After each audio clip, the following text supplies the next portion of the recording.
There comes a moment in every woman's life when being nice no longer feels empowering, it feels exhausting. You smile to avoid conflict. You agree to please.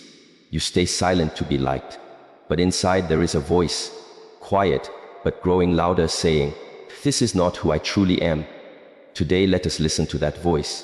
Today, we stop being the nice girl and start becoming the authentic woman. You were taught that being kind is good, that being sweet, agreeable, pleasant, that this is how you will be loved, accepted, protected. And so you followed that path. You smiled even when you were tired. You said yes when you wanted to say no. You tolerated what made you uncomfortable, just to avoid disappointing someone else. But somewhere along the way, kindness turned into a quiet form of self-abandonment. You stopped choosing yourself. This is what happens when kindness has no boundaries. It becomes sacrifice, not generosity. You give your time, your energy, your attention. Not because it feels right, but because you're afraid of what will happen if you don't. Will they still like me? Will they be upset? Will I be seen as rude, difficult, selfish? These questions come from fear, not love. And when your actions are rooted in fear, you're not being kind, you're performing. You may think that always saying yes makes you a good person, but it doesn't. It just makes you available. It makes you convenient. And eventually, people stop appreciating your giving. They start expecting it. That is how burnout is born. Not just physical exhaustion, but spiritual emptiness. Because every time you betray your own truth to meet someone else's need, you chip away at the foundation of your self-worth. You teach yourself that everyone else matters more than you. But here is something to reflect on. The most powerful form of kindness is one that includes yourself. A kindness that has self-respect, a kindness that knows where it begins and where it ends. Without that boundary, kindness becomes manipulation. You do good hoping for approval, for safety, for belonging. And when those things don't come, you feel hurt, resentful, even angry. Because deep down, you expected something in return for betraying yourself. You must understand, being kind is not about never saying no. It's not about being agreeable all the time. True kindness is rooted in truth, and truth sometimes says, "No, I can't do that right now." Truth sometimes says, "I don't agree with you." Truth sometimes says nothing at all and simply walks away. That too is an act of love. Love for your own peace. Many women believe that if they stop being so accommodating, they will be seen as cold, as harsh, as selfish. But that is a fear taught by a world that benefits from your silence. You are not here to be small and pleasing. You are not here to bend for every request, to cushion every conversation, to soften every truth. You are here to be whole, and wholeness requires edges. Imagine a river without banks. It spills everywhere. Directionless, powerless, but give it structure, and it carves valleys, sustains forests, becomes a force of life. That's you when your kindness is guided by self-awareness. You don't lose your softness, you give it strength. You don't stop giving, you start giving consciously, wisely, and without regret. There is nothing noble in constantly putting yourself last. There is nothing enlightened about being everyone's safety net while denying your own needs. You are allowed to pause. You are allowed to protect your energy. You are allowed to choose you, because choosing yourself is not selfish. It is sacred. Many women are raised to believe that saying no is dangerous, that it disrupts harmony, that it creates distance, that it might make someone think you're ungrateful, rude, or even unlovable. And so you say less again and again, even when your heart is heavy, even when your body is tired, even when your inner voice is pleading with you to stop. You say yes to avoid guilt, to avoid tension, to avoid the fear of being seen as difficult. But in doing so, you trade your clarity for comfort. You trade your peace for approval. But saying no is not rejection. It is self-direction. It is not an act of rebellion. It is an act of alignment. When you say no, you are not turning your back on others. You are turning toward yourself. You are listening to what is right for you in that moment. You are practicing something most people avoid their entire lives: self-discipline. Discipline is not about restriction. It is about remembrance. It is remembering your values, your priorities, your vision, and choosing to act in harmony with them, even when it's uncomfortable. And this is where many fall short. The nice girl wants to be liked. She wants to avoid friction. So she silences her truth to be accepted. But understand this clearly: being agreeable all the time does not make you kind. It makes you invisible. And eventually, the very people you try to please stop seeing your boundaries as valuable, because you never truly showed them. To say no requires courage. But more than that, it requires presence. You must be present enough with yourself to feel what is true, and firm enough to communicate that truth. This doesn't mean being harsh. It means being honest. It means not diluting your voice to avoid discomfort. It means recognizing that every time you betray your inner knowing just to maintain an image, you're building a life that may look peaceful on the outside, but feels heavy on the inside. It is not your job to make everyone comfortable. It is your responsibility to make yourself clear. And clarity is not cruel, it is compassionate. When you say no with integrity, you're not closing doors, you're directing energy. You're not rejecting others, you're respecting yourself. And that respect teaches people how to treat you. It teaches them that your time has value, your space has meaning. Your presence is not a given, it is a gift. But what if they leave? What if they get upset? These are the questions that haunt the nice girl. But consider this: if someone only stays when you abandon your truth, are they truly staying for you? Or for the version of you that doesn't challenge them, that doesn't speak up, that makes life easier for them at the cost of your own well-being? Your voice was not given to you to decorate silence. It was given to you to draw lines where necessary, to create structure, to protect what matters. Saying no is not about becoming hard. It's about becoming real. It's about standing in your truth without apology, knowing that your worth is not tied to how much you do for others, but how deeply you honor yourself. Because in the end, the most powerful person in any room is not the loudest or the nicest. It is the one who can say no with peace in their heart and no need to explain. There's a subtle trap that many fall into without even realizing it. The need to be validated. The need to hear someone say, "You did well," or "You made the right choice." And for the nice girl, this need becomes a quiet addiction. She doesn't just want to be liked. She needs to be affirmed. Her sense of value begins to depend on external confirmation. Was I good enough? Did I make them happy? Did they approve of what I said or did? But when your sense of self is built on validation, you lose your center. You start performing instead of living. You adjust your words, your actions, even your dreams, not because they are right for you, but because they will win you applause. You walk into a room and scan faces for approval. You post something and check for likes. You hold back your truth, not because it's wrong, but because it might not be received well. This is not confidence. This is captivity. What happens when that validation doesn't come? What happens when the praise is silent, when no one claps, when your efforts go unseen? Suddenly, your mood drops, your energy fades, you question your worth.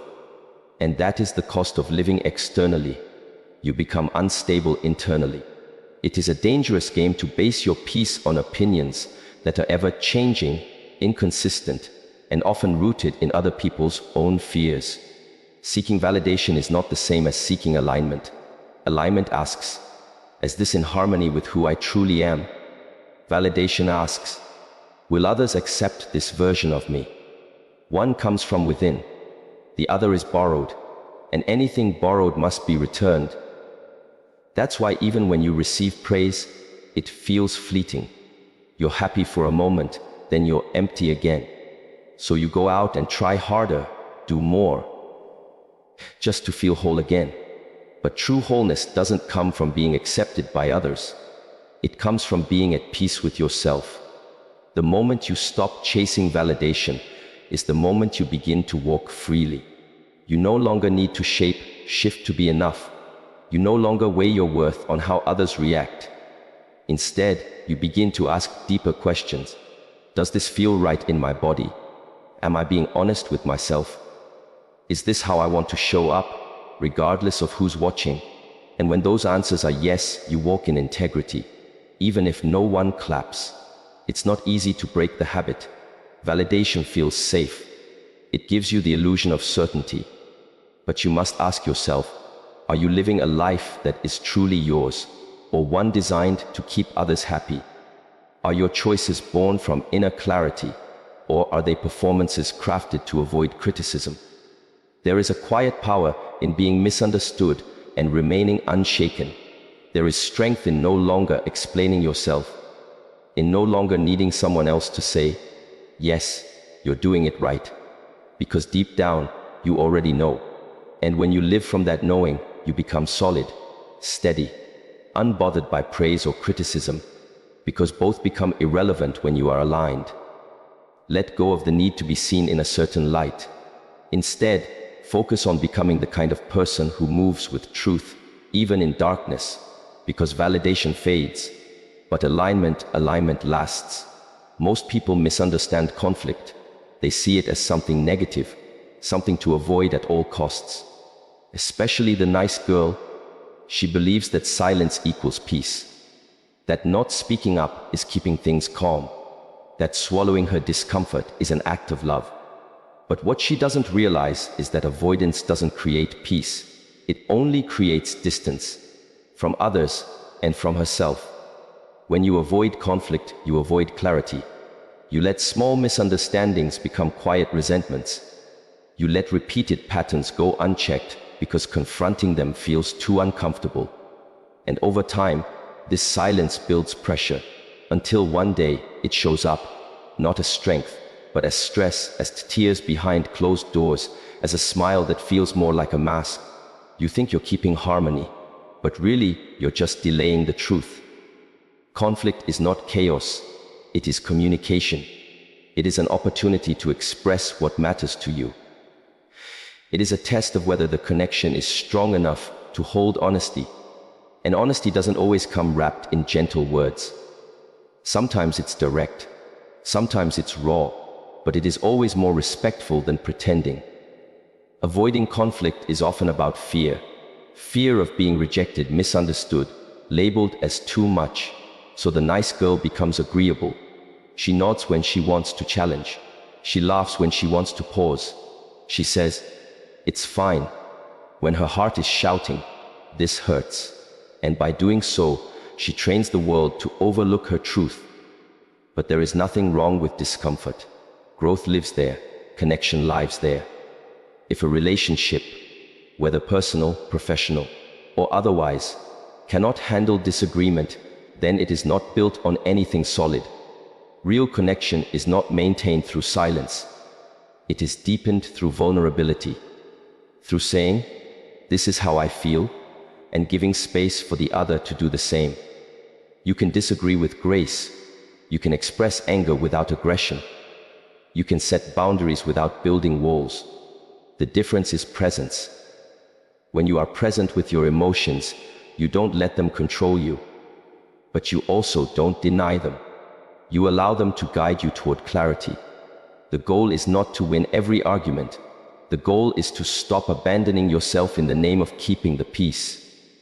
Because if peace costs you your voice, it's not peace, it's quiet suffering. You were not created to be a cushion for other people's comfort.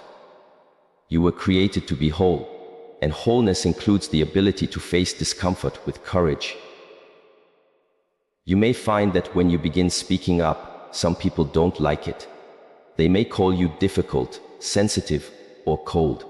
But understand, their resistance is not a sign that you're doing something wrong.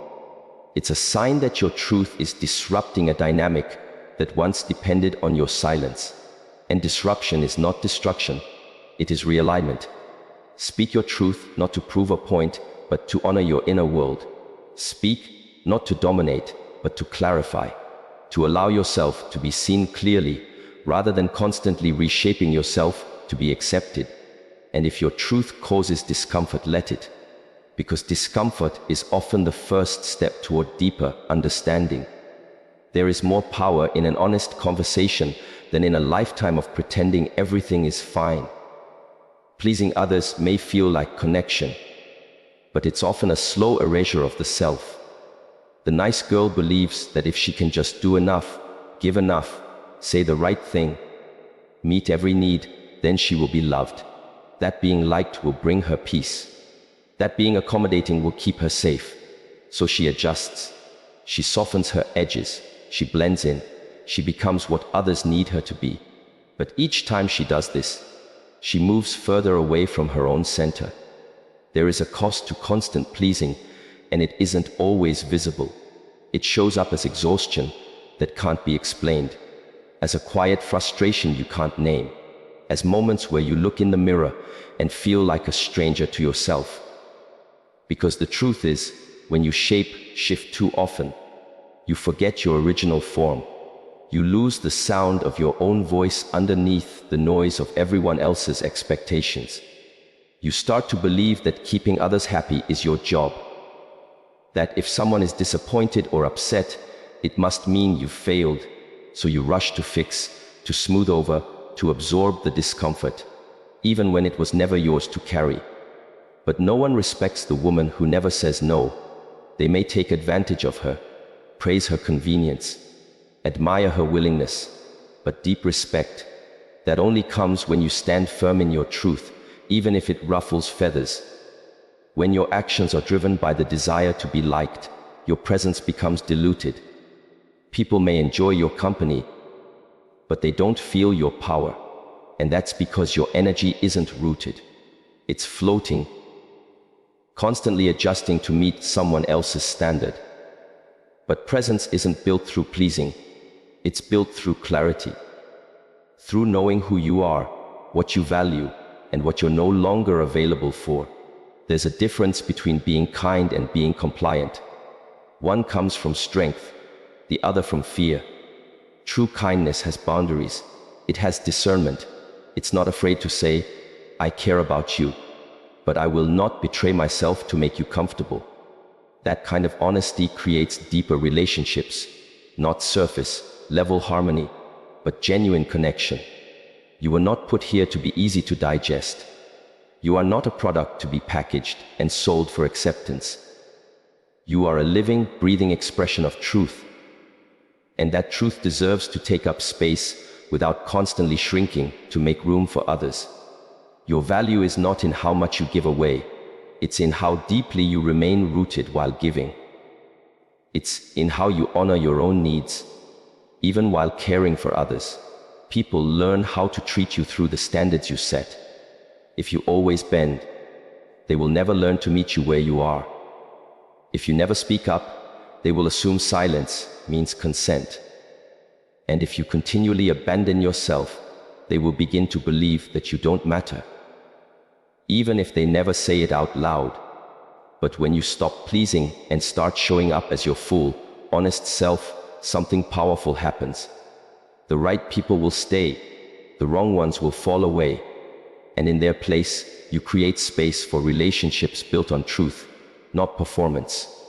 Pleasing may earn temporary affection, but presence earns lasting respect. Being liked has become a silent obsession. From an early age, many women are taught to be pleasing, to be sweet, to be palatable, to fit in, to be chosen, to be praised. So you learn to filter your words, soften your tone, hold back your truth, all in the name of being accepted. And for a while, it seems to work. You're agreeable.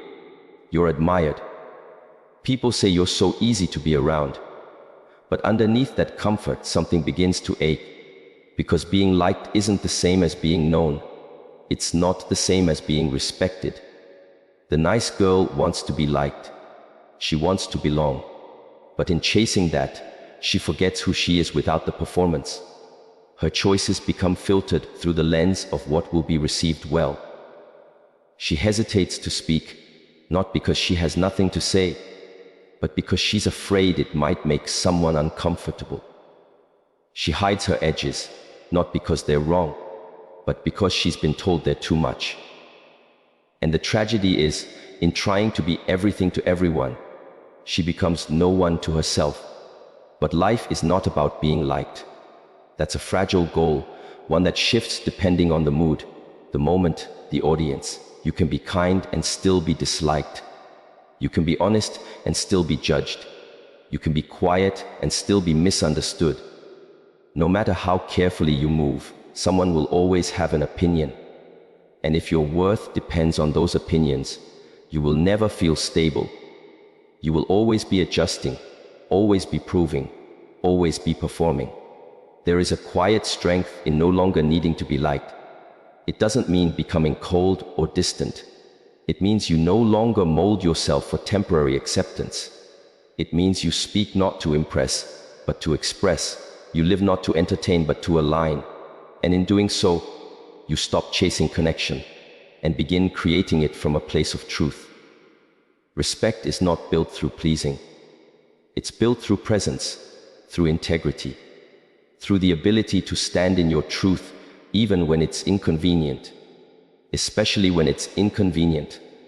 People respect the ones who are not afraid to be seen fully, flaws and all. Not because they're perfect, but because they are real, because they have the courage to take off the mask.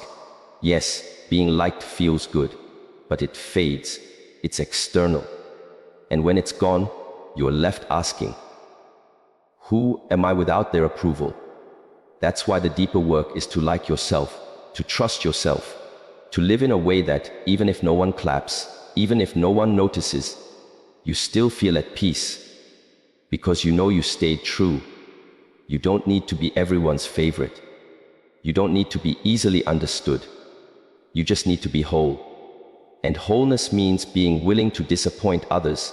If it means being honest with yourself, it means being okay with someone misunderstanding your silence, your boundary, your distance. Because you know it came from clarity, not cruelty. Not everyone will like you. That's not a failure, it's freedom. Because it means you are no longer here to perform. You are here to live, to lead, to love with depth, not decoration. You are not here to be liked. You are here to be real.